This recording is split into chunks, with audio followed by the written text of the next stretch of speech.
est-ce qu'on a vraiment besoin d'écrire dans le tableau les valeurs de A, B ou C? Ou est-ce qu'on veut les considérer comme des variables, comme des champs nommés?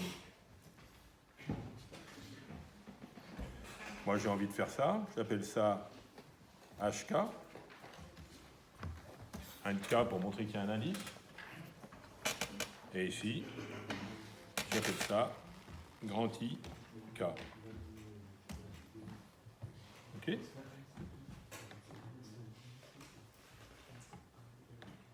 Et ici, je vais créer une formule, par exemple, gestionnaire de nom, nouveau, A, K, et je vais dire que c'est égal IK divisé par par HK au cube. D'accord? Vous êtes sceptique. Je sens un certain scepticisme.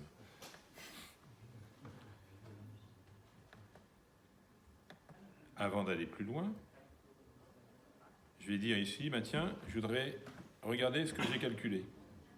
Ben je mets égal AK.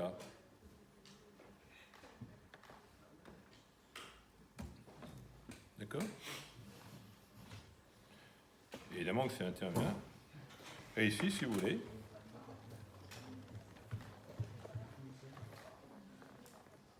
alors, c'est pas sur... Oui. Le terme courant, alors, je peux mettre le 12 ici. Hein, et dans ce cas-là, je mets I sur H3.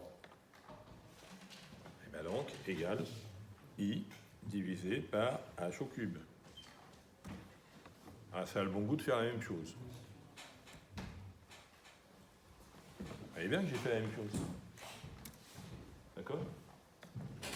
Et c'est tout aussi vérifiable, il suffit d'aller dans l'onglet formule et de vérifier la formule qu'on a écrite.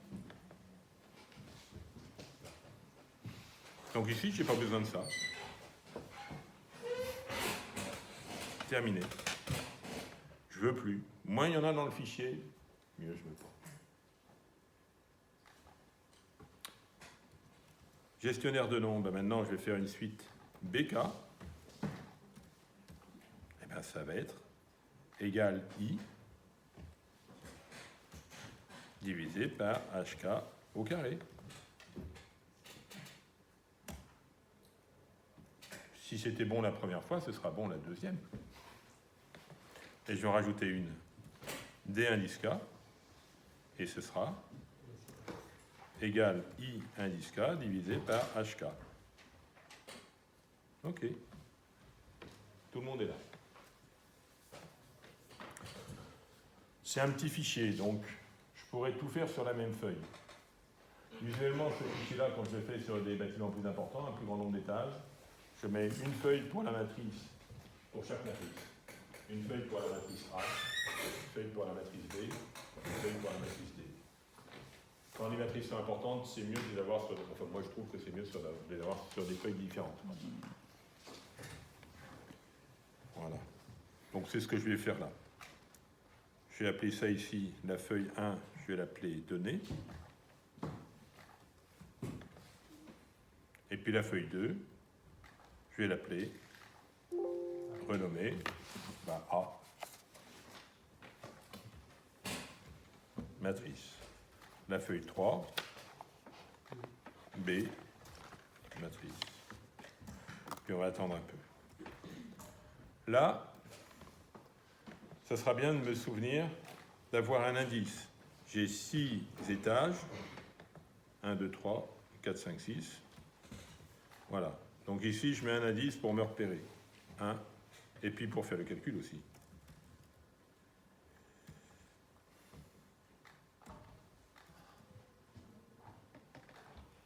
Et là.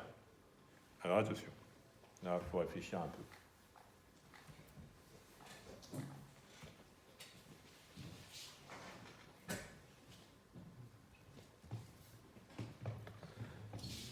Ici, je mets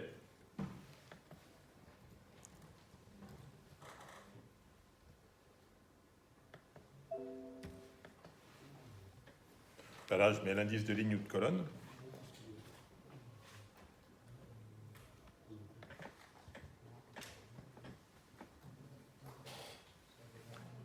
Et là, je ne change pas de la ligne 1.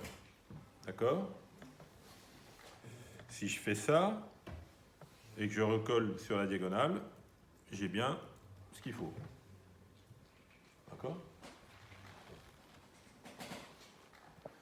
Mais là, sauf pour le dernier terme, il faut rajouter le terme suivant.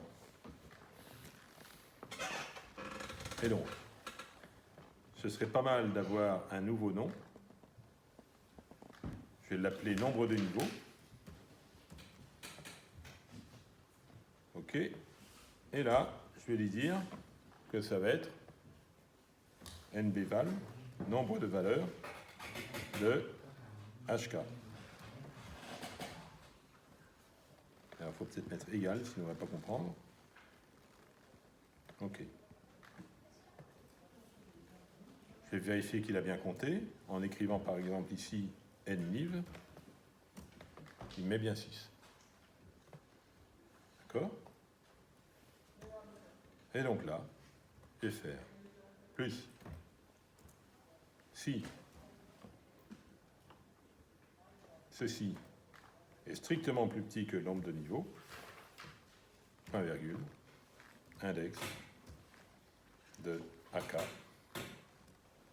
point virgule, B $1 plus 1, point virgule, 1. Et sinon, 0. D'accord? Je ne fais l'addition que si je suis avant le niveau n-1. Au niveau n, je la fais plus. Ça marche? Alors attention, il faut B $1, sinon ça ne va pas se reproduire, ça ne va pas se recopier facilement. Voilà.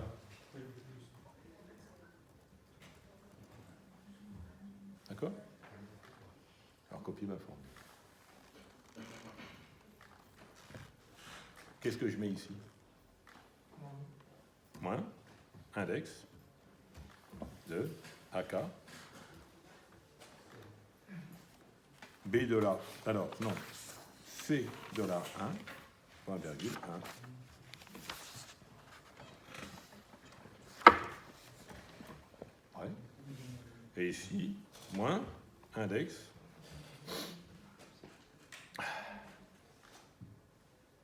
$A3. Non. AK. Point virgule. $A3. Point virgule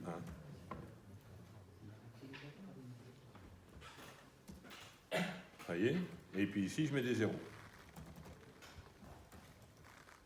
Ça, je le recopie là. Et ça, je recopie.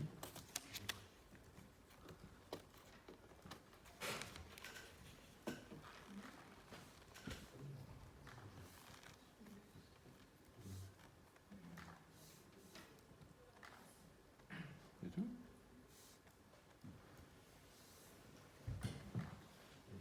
On aurait peut-être pu même faire encore plus malin.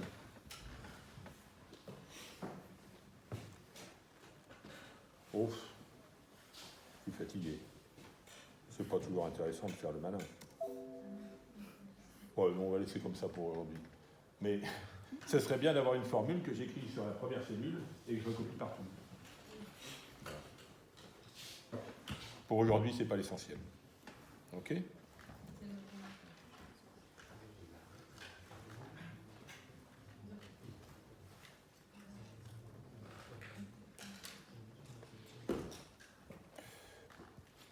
Bien sûr, vous pouvez faire un test d'une fonction si. Si on est sur la diagonale, c'est-à-dire si B1 égale A2, je prends l'expression pour la diagonale. Si B1 égale A2 plus 1, je prends l'expression au-dessus de la diagonale. Et sinon, je mets 0. Et si c'est moins 1, ben... donc c'est possible. Et ça facilitera la recopie quand on sera sur une grande matrice. Ben voilà la matrice. Allez, je n'ai plus qu'à définir le champ. A, matrice. Par exemple.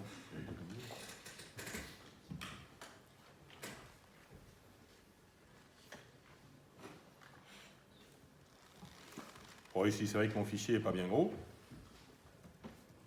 Je pourrais même faire la matrice B et la matrice D dans la même feuille. Hein. Vous voulez bien? Allez, on le fait. Je recopie.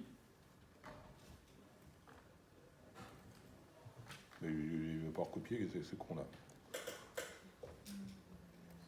Voilà. Donc là, ça va être la matrice B.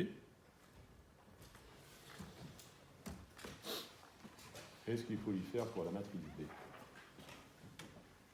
Et puis ça va être la matrice D.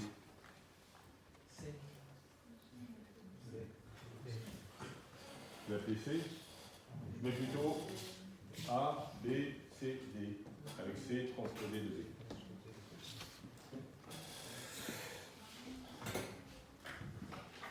Alors, qu'est-ce que je mets ici? Allez, dites-moi.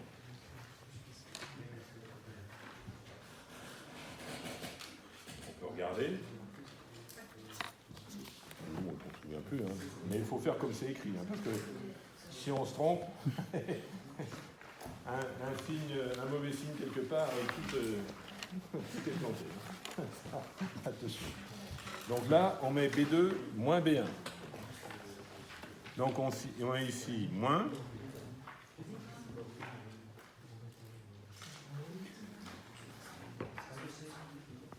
Ah.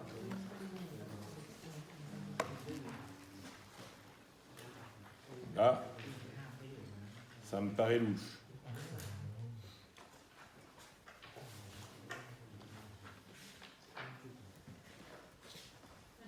Oui, ici, il y a certainement une erreur à corriger. C'est moins BN en bas à droite.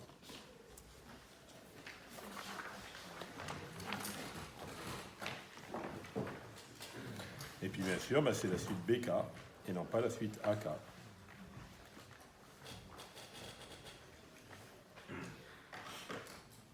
Mais c'est l'erreur où? Alors, c'est ça. L'erreur, c'est la colonne, la cellule en bas à droite ici. C'est certainement un moins. Pourquoi? Parce que vous avez moins B2, moins B3, etc. Alors, attention, on a bien 6 étages. On a 7 nœuds, puisqu'on commence les numérotations des nœuds par 0, 1, 2, 3, comme ça, le même étage. Alors, c'est bien matrice 6, 6. Donc ici en bas à droite, non, tout à fait en bas à droite, ici celui-là. Oui, c'est moi. Et celui-là qui est moins. D'ailleurs, il faut qu'il soit dans la série, vous voyez, moins B1, moins B2, moins B, etc., moins BN.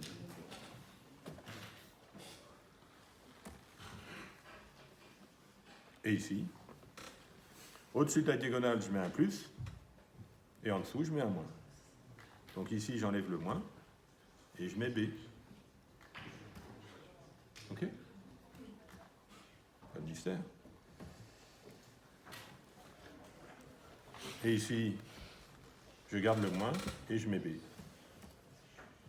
Histoire. Il n'a pas effacé le bas. Voilà. OK? J'ai bien recopié.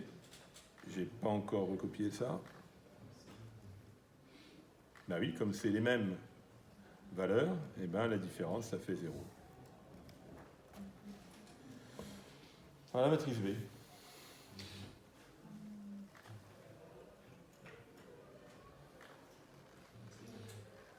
Pas difficile.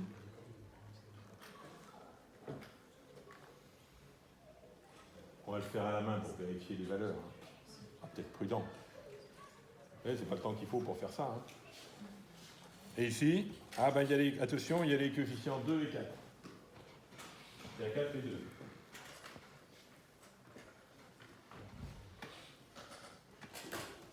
Donc on aurait pu mettre le 6 ici et le 12 dans les matrices, ça n'aurait pas été plus mal. Oh, ça se simplifie.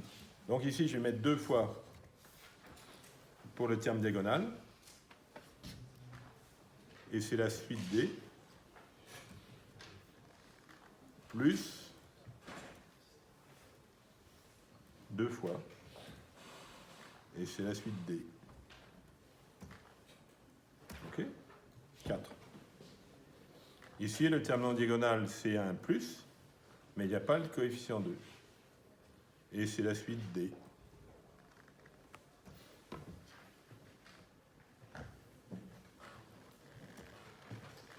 Ben voilà.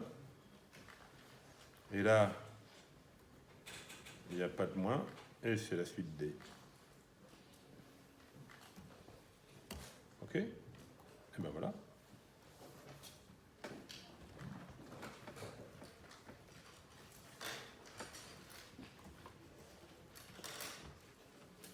Voilà.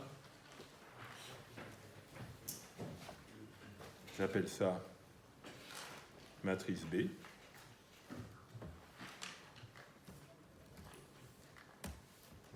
Et j'appelle ça matrice D.